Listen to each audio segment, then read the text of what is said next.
तुतारी वाजते, तुतारी वाजणार आहे. एका हातात मशाल, दुसऱ्या हातात तुतारी. महाराष्ट्राचं चित्र बदलत आहे.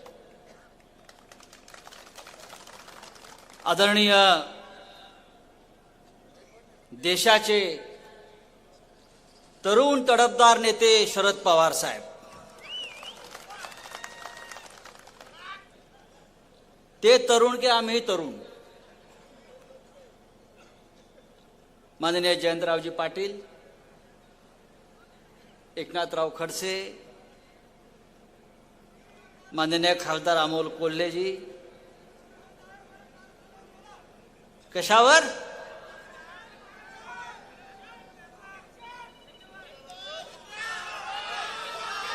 पन्नास खोके म्हणताय तुम्ही. इकडे किती मिळालेत? नाही, त्याचा भाव कमी आहे. एवढा भाव त्याचा नाही आहे, तो पवार साहेबांमुळेच होता. तो आता त्याचं मार्केट शेअर सगळा खाली गेलेला आहे. आता कळे उद्याच्या निवडणुकीत.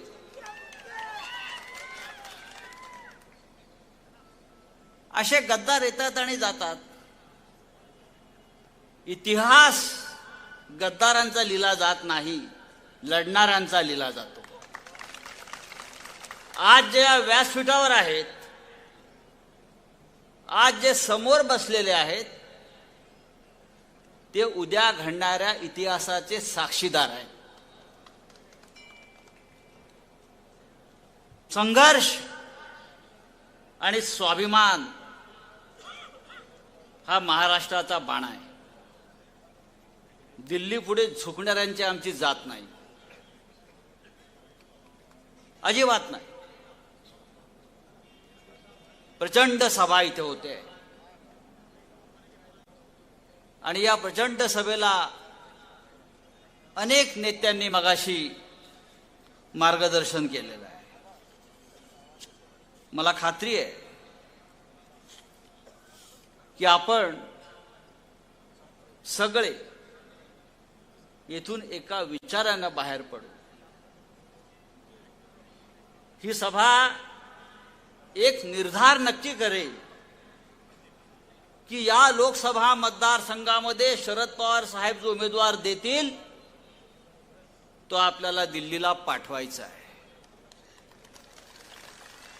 आणि मगाशी जयंतराव आपलं अनिल कदम यांच्यावर लक्ष आहे, त्याबद्दल आभार.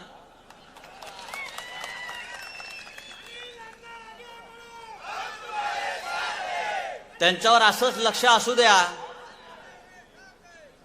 त्यांच्यावर असंच लक्ष असू द्या. आपण दोघे मिळून त्यांना विधानसभेत पाठवून देऊ. तुतारीही वाजेल, मशालही पेटेल. किती लोक सोडून गेले या भागातले? 5. शरद पवार साहेबांनी निवडून आणलेले 5 लोक सोडून गेले. पण पवार साहेबांना सवय आहे, गेले अनेक वर्ष ते लोक निवडून आणतात आणि सोडून जातात. पवार साहेब परत निवडून आणतात. आता एक गॅरंटी आपण घ्यायची आहे, या मातीमध्ये दुसरा गद्दार निर्माण होणार नाही. आणि झाला तर बाळासाहेब ठाकरेंनी सांगितलेलं आहे, पवार साहेब बाळासाहेब ठाकरेंनी सांगितले, मी नाही, गद्दार दिसला की तुडवा. त्याशिवाय या महाराष्ट्राला लागलेला हा डाग, हा कलंक कायमचा पुसला जाणार नाही. मगाशी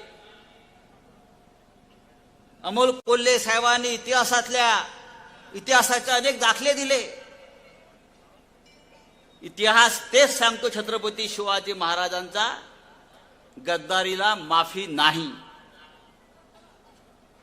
मराठी माणसाचा इतिहास, महाराष्ट्राचा इतिहास हेच सांगतो की गद्दारीला माफी नाही. 40 लोक एका वेळेला सोडून जातात. त्यांना फोडण्यासाठी हजारो कोटी रुपये उधळले जातात आणि या राज्यातल्या शेतकऱ्याला त्याच्या संकटामध्ये मदत करायला सरकार पुढे येत नाही. इकडल्या गद्दार आमदाराला भाव मिळतो, पण शेतकऱ्याच्या कांद्याला भाव मिळत नाही, शेतकऱ्याच्या मालाला भाव मिळत नाही. मोदीची गॅरंटी. कसली मोदीची गॅरंटी? मोदी काय गॅरंटी देणार? हा, आमची गॅरंटी आहे, मोदी परत प्रधानमंत्री होत नाही, आमची गॅरंटी आहे. आमची गॅरंटी आहे की या महाराष्ट्रामध्ये पुन्हा गद्दारांचं राज्य येणार नाही. ही महाविकास आघाडीची गॅरंटी आहे, ही शरद पवार साहेबांची गॅरंटी आहे, ही उद्धव ठाकरे यांची गॅरंटी आहे. गॅरंटीच्या गोष्टी तुम्ही आम्हाला सांगू नका. एकच गॅरंटी आहे, भाजपा हटाव शेतकरी बचाव. आणि ती गॅरंटी घेऊन आपण इथे आज आलेलो आहोत. आज सकाळी नाशिकच्या एका बँकेमध्ये हे भारतीय जनता पक्षानं सगळे भक्त अंधभक्त निर्माण केलेले आहेत. त्यांना डोकं नाहीये. हे सगळे भक्त मंडळ जे आहे मोदीचं, हे बिंडोक आहे. त्यांचा मेंदू गुडघ्यात सुद्धा नाहीये, लक्षात घ्या. आज सकाळी त्यातला एक भक्त बँकेमध्ये गेला, मॅनेजरला भेटला बँकेच्या. बहुतेक स्टेट बँक असावी, कारण सगळे भाजपचे पैसे त्याच बँकेत आहेत ना. इलेक्ट्रॉल बॉन्ड 7,000 कोटी. आणि तो भक्त म्हणाला, साहेब मला 1 कोटी रुपये कर्ज पाहिजे. बँकेला म्हणाला 1 कोटी रुपये कर्ज पाहिजे. आता बँकेचा मॅनेजर होता, तो म्हटला कर्ज देतो, पण गॅरंटी काय? 5,000ला पण गॅरंटी द्यावी लागते. गॅरंटी काय? काहीतरी तुम्हाला गॅरंटी म्हणून ठेवावं लागेल. भक्त म्हणाला मोदीची गॅरंटी आहे ना, मोदीची गॅरंटी आहे, मी मोदीच्या परिवारातला आहे, हीच गॅरंटी. मॅनेजर म्हणाला गेट आउट, असल्या गॅरंटी आमच्याकडे चालत नाहीत. ही मोदीची गॅरंटी. मोदीची गॅरंटी एकच आहे, या देशामध्ये बेरोजगारी निर्माण करायची, या देशामध्ये भ्रष्टाचाराला पाठीशी घालायचं, शेतकऱ्यांच्या आत्महत्या, ही सध्या मोदीची गॅरंटी आहे. आणि अशा गॅरंट्या घेऊन नरेंद्र मोदी असेल, अमित शहा असेल, या देशात राज्यात फिरताय. कितीतरी शाह्यांचं आक्रमण झालं या देशावर. अमोलजी आपण सांगितलं, ही शाही ती शाही, हा शहा तो शहा, मोदी शहा. हे मोदी शहाचं आक्रमण या महाराष्ट्रावरचं सगळ्यात घाणेरडं आक्रमण आहे. त्यांनी या महाराष्ट्र खतम करण्याची गॅरंटी घेतलेली आहे.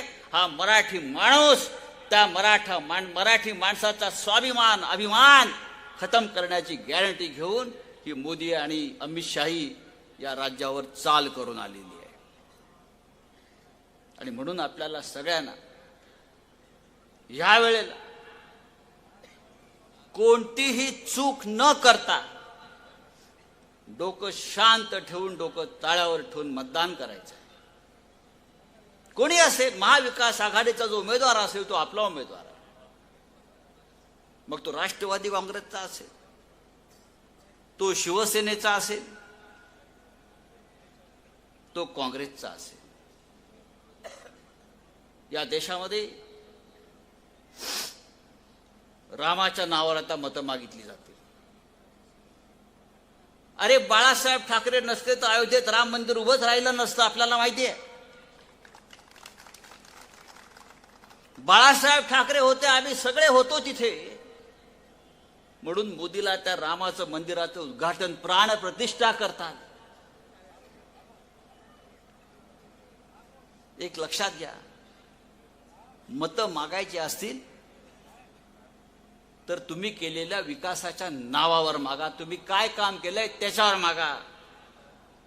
अरे देवाच्या नावावर भिकारी सुद्धा भीक मागतो. तुम्ही तुमच्या कामावर मतं मागा, पण कोणतंही काम गेल्या 10, 12, 14 वर्षात झालं नाही.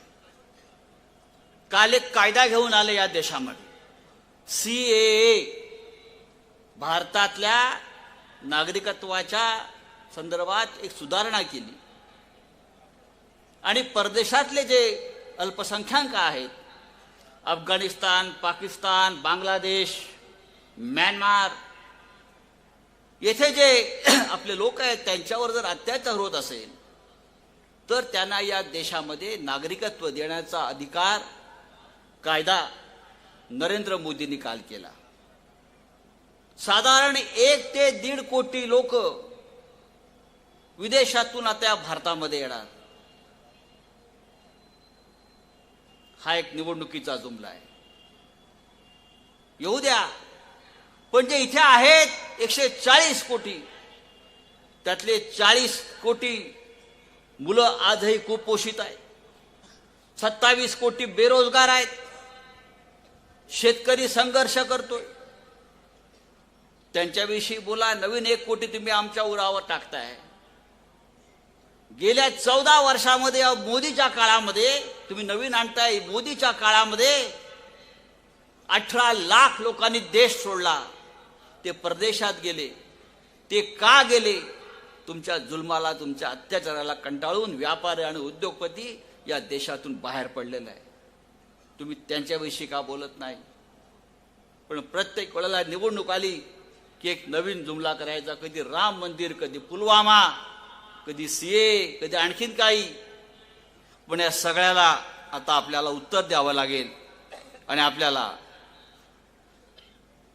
या देशातून आणि या महाराष्ट्रातून हे भारतीय जनता पक्षाचं